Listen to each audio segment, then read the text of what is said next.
Life is a continuous mental conversation, a conversation that relies purely on thoughts, beliefs, and perceptions. The truth is, how you play the game on the mental level determines if you are successful or not. You can push harder and harder in physical reality, but if you don't change what's in the mind, it will only lead to more frustration. The universe will give you anything you want, if you only know how to ask for it. In 1988, René Piot conducted an experiment suggesting that consciousness can directly influence physical reality. A small robot was programmed to move completely randomly across a cage. In the initial trials, the robot followed its programming, moving without any patterns throughout the entire cage. Then, day-old chicks were placed on one side of the cage. They immediately imprinted on the robot, treating it as if it were their mother. In their presence, something strange happened. The robot no longer moved randomly. It began moving closer to the chicks, as if responding to their desire to stay close. The point is, when we create a certain picture of the world in our mind and truly believe it's real, our thoughts can literally influence the external world to match that belief.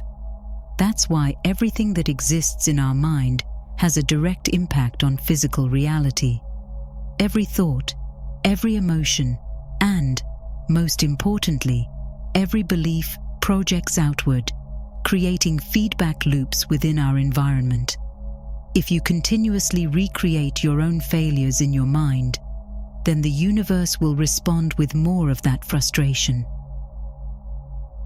On the other hand, if your mind is filled with past and future wins, then there is simply no room for failures. In this sense, reality is less of a rigid, objective structure and more like a mirror, continuously reflecting our internal states. That is the power of momentum. Most people, after a great win or a big loss, seem to keep going in that same direction, because that's the only thing occupying their mind. Modern neuroplasticity proves that this is real. Each thought we hold in our minds carries its own vibrational frequency. When you repeatedly think or feel a certain way, your brain adapts by reinforcing neural pathways that align with that frequency, matching your patterns of thought and perception. Over time, this process tunes not only your mind, but your entire being to resonate with those specific frequencies, changing how you interpret and react to the world. The easiest way to understand this is to think of thoughts as magnets.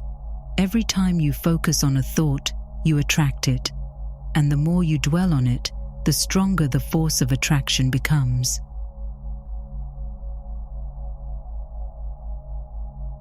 A young boy came to his grandfather, angry at his friend who had wronged him. He was torn by conflicting emotions, feeling as if two wolves were fighting inside him. One wolf represented fear and anger, while the other embodied love and kindness. When he asked his grandfather which wolf would ultimately win, his grandfather's answer was simple: the one you feed. If you think about it, if reality is truly a reflection of imagination, then the only things that can affect us in any way are the things that exist in the mind.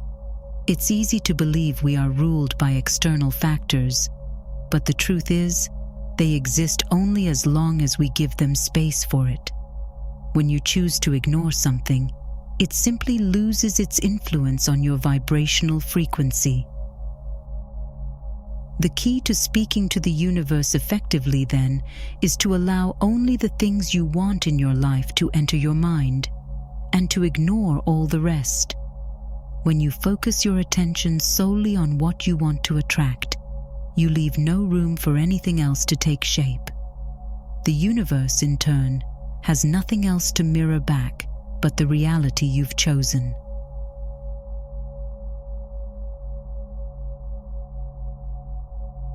The universe constantly responds to how you speak to yourself, and this dialogue goes deeper than words. It's a reflection of belief. The way we frame our intentions in the mind, whether in the present or future tense, signals to the subconscious how ready we are to receive what we're aiming for. When you say, "I will," you actually create a mental barrier, a future-oriented idea that the universe interprets as something you haven't yet claimed as your own. To the subconscious, "I will" means "not now." But when you shift your language to the present, the entire energy changes. "I am" is a declaration of truth, an undeniable part of who you are. In this way, you can literally convince your subconscious that this reality is already yours, not some distant wishful idea. Think about it. You move from dreaming to claiming, and in that claiming, you're speaking your dreams into existence.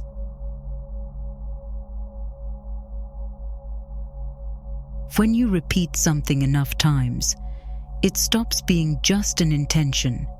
It becomes a part of who you are. Repetition is perhaps the most fundamental way of creating a new reality. The subconscious mind, unlike the conscious mind, listens to every thought, belief, and expectation we hold within. With enough repetition, these statements become more deeply rooted in the subconscious, and over time, it accepts them as truth. At some point, this alignment shifts from conscious effort to automatic response. Your subconscious begins to take over, changing your perceptions, reactions, and decisions to mirror what you've been feeding it. You might not even notice it happening. You simply start living in ways that resonate with your vision, as if the reality you're striving for is already there. And this, in fact, is the whole point.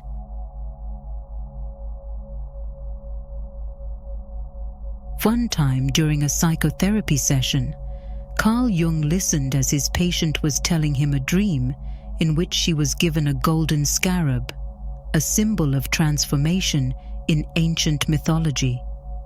As Jung listened, seated with his back to the window, he suddenly heard a weird kind of tapping noise from behind him. When he opened the window, a beetle flew into the room, a beetle which, contrary to its natural habits, felt an instant urge in that moment to enter a dark room. For Jung, situations like this, which simply defy logical explanation, were not just random coincidences. Rather, he saw them as the universe's way of responding to us. He coined the term as synchronicity, defining it as the coincidence in time of two or more causally unrelated events which have the same meaning. To effectively communicate with the universe, you must not only speak in a way that match with your vision, but also listen to the universe's responses. When you open your mind to notice these synchronicities in your life, you receive more and more guidance from the subconscious, and your intuition will be stronger than ever. Remember, life is a constant dialogue between you and the universe. As soon as you stop viewing life as a battle, where physical effort is the key to winning, and instead see it as a mental game, where everything you create in your mind reflects back, you'll realize success doesn't really come from struggle, but from proper attitude in the first place. Master the mind, and reality will follow.